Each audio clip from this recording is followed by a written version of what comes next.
Hello friends, welcome back to our channel. Today we will be seeing the working of the while loops.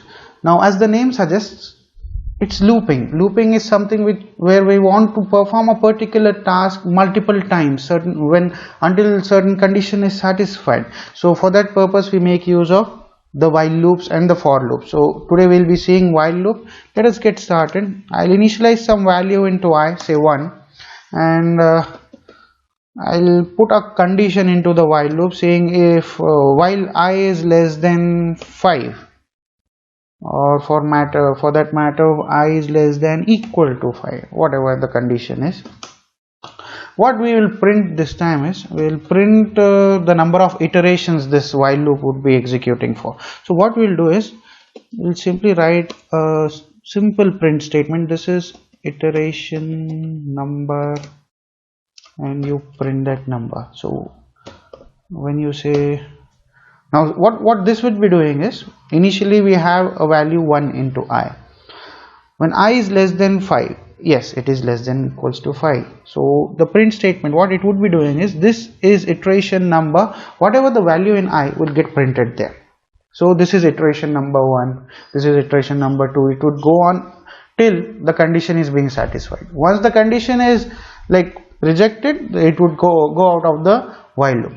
One important thing in while loops is you have to specify an increment or a decrement operator, because if you don't do that, it would you just consider this equation, this scenario. If I execute this right now, the value of I is 1 and 1 is less than equals to 5.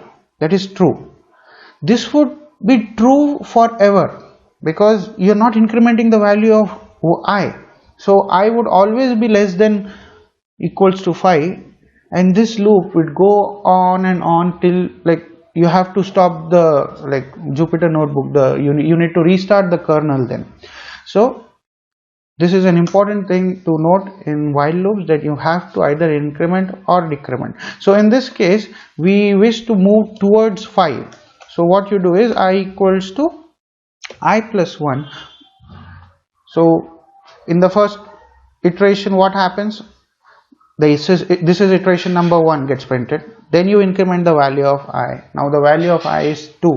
2 less than equals to 5. Yes, it is true. It gets inside, prints this. This is iteration number 2. This goes on until the condition is being satisfied. Once the condition is broken, it would get out of the loop. Now we'll execute it. This is what is the output. What has happened here? Each time the value of I has been incremented, and that is what we have printed. This is iteration number 1, 2 and so on. Till 5 it was okay. When I was 5, we have written the condition 5 less than equals to 5. That satisfies. But in the next loop, what happened is the value of I became 6. And when the condition was checked, 6 is not less than equals to 5. Hence it did not get into the loop, and it was thrown out basically. So this is what is the basic functioning of the while loops. In the coming video we will be seeing more details into the for loop. Thank you for watching.